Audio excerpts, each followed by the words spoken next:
ఉన్నాయి, వివిధ అభిప్రాయాలు వ్యక్తం అవుతా ఉన్నాయి. ప్రస్తుతం Congress party legal cell advocate Tirupati Varma కూడా మాట్లాడుతున్నారు. మనం ఆయన వర్షన్ కూడా తెలుసుకుందాం. ప్రస్తుతం న్యాయవాదులు అయితే సుప్రీంకోర్టుని అప్రోచ్ అవ్వడం కారణంగా కేటీఆర్కి రిలాక్సేషన్ దొరికేటువంటి అవకాశం ఉంది అని చెప్తా ఉన్నారు.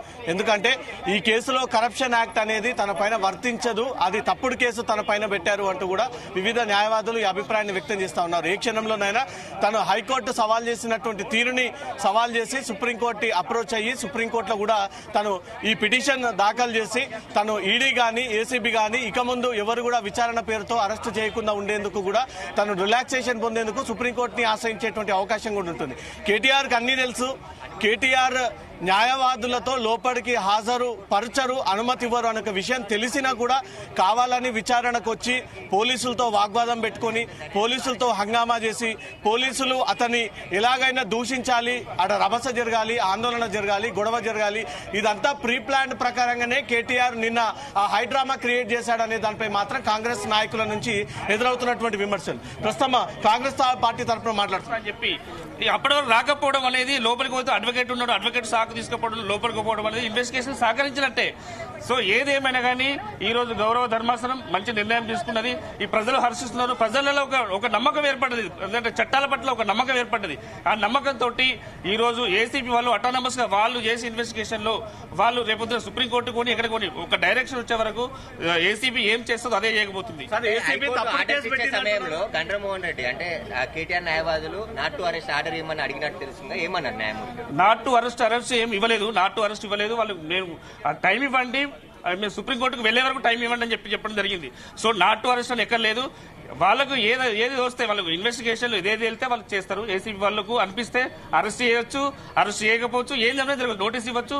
వాళ్ళు ఇన్వెస్టిగేషన్ కు అనుకూలంగా ఏ విధంగా ఉంటే అది చేస్తారు. అంటే సెక్షన్ వర్తించదు, అసలు అవినీతి జరగలేదని చెప్పి కేటీఆర్ తరఫున న్యాయవాదులు వాదించారు. అవినీతికి జరిగినప్పుడు సుప్రీంకోర్టు అడ్వకేట్ ఎందుకు ఎంగేజ్ చేసుకుంటాడు? ఒకటి, ఇంతకుముందు గతంలో అంటే వీళ్ళు చేసిన అరాచకాలు ఏ విధంగా ఉన్నాయంటే, ఇంతకుముందు అంటే ప్రతిపక్ష నాయకులైన బండి సంజయ్ గారిని, ప్రతిపక్ష నాయకుడు ఉన్నాడు రేవంత్ రెడ్డి గారిని అరెస్ట్ ఇంటి నడి మధ్యలోకి వచ్చి ఏం ఎవిడెన్స్ లేకుండా అరెస్ట్ చేసినప్పుడు అప్పుడు తెలియదు మీకు. ఈ రోజు ఏసీపీ అంటే ఒక అటానమస్ బాడీ ఒక తీసుకున్నప్పుడు ఆ నిర్ణయానికి మీరు తప్పు అని చెప్పడం అనేది ఎంతవరకు కరెక్ట్, ఎంతవరకు మీరు అంటే ఇది మీరు ఇన్వెస్టిగేషన్ కు సహకరించకపోవడమే. మీరు ఇప్పటికైనా మించిపోయింది కేటీఆర్ గారు.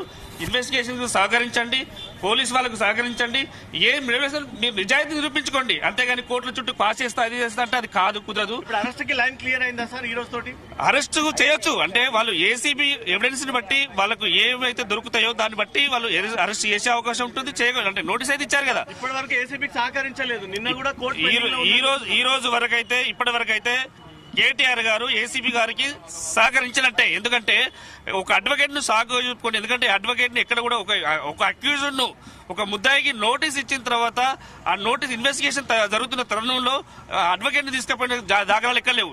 ఎందుకు ఎక్కడ ఉంటాయంటే వాళ్ళు అడ్వకేట్ హైకోర్టు డైరెక్షన్ ద్వారా గానీ లేకుంటే స్పెషల్ పర్మిషన్ ద్వారా గానీ తీసుకుంటారు. కానీ ఎక్కడ పర్మిషన్ లేదు.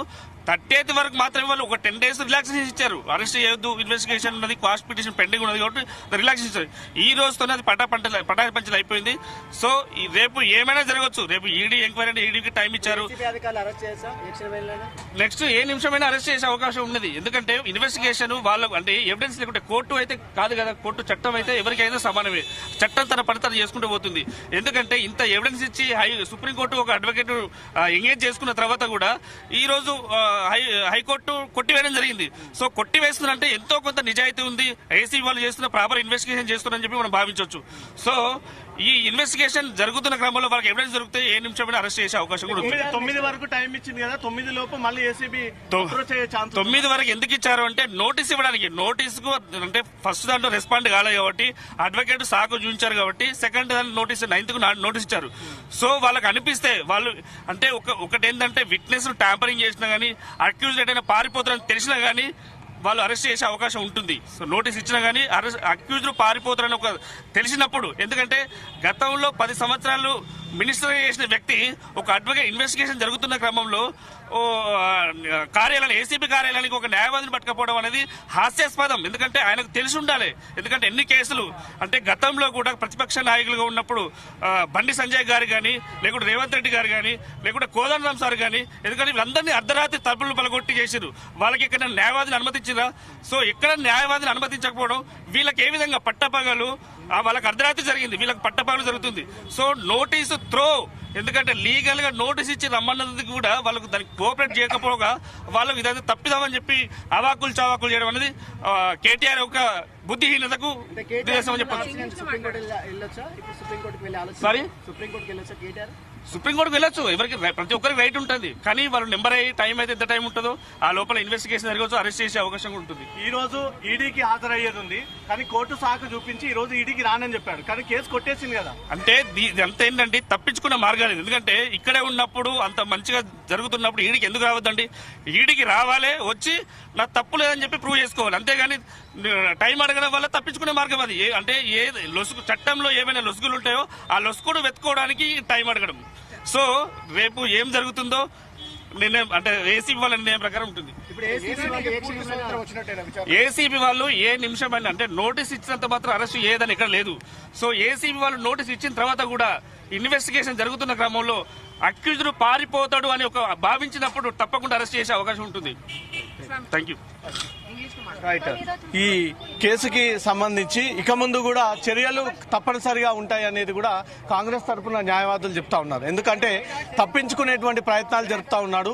ఎప్పుడు కేటీఆర్ కి నోటీసులు అందజేసినా, ఎప్పుడు తను విచారణతో పిలిపించినా తను లేని కొన్ని సాకులను చూపించి అడ్వకేట్ ని తీసుకొస్తూనే లోపలికి వస్తాను, తమ అనుచరులు ఉంటేనే నేను విచారణకు హాజరవుతానంటూ కూడా పదే పదే ఈ విషయాన్ని ఈ విచారణ అధికారులకు ఎప్పటికప్పుడు కేటీఆర్ తెలియజేస్తా ఉన్నారు. కాబట్టి ఇప్పుడు ఆ సాకు చెప్పడానికి ఎలాంటి రీజన్ లేకుండా పోయింది. తను వేసినటువంటి పిటిషన్ ని, క్వాష్ పిటిషన్ ని హైకోర్టు తిరస్కరించింది, డిస్మిస్ చేసింది. కాబట్టి ఇప్పుడు ఏసీబీ అధికారులు తాజాగా విచారణ పేరుతో ఇంటికి వెళ్లి విచారణ చేస్తాము సహకరించాలంటే అప్పుడు కేటీఆర్ సహకరిస్తాడా?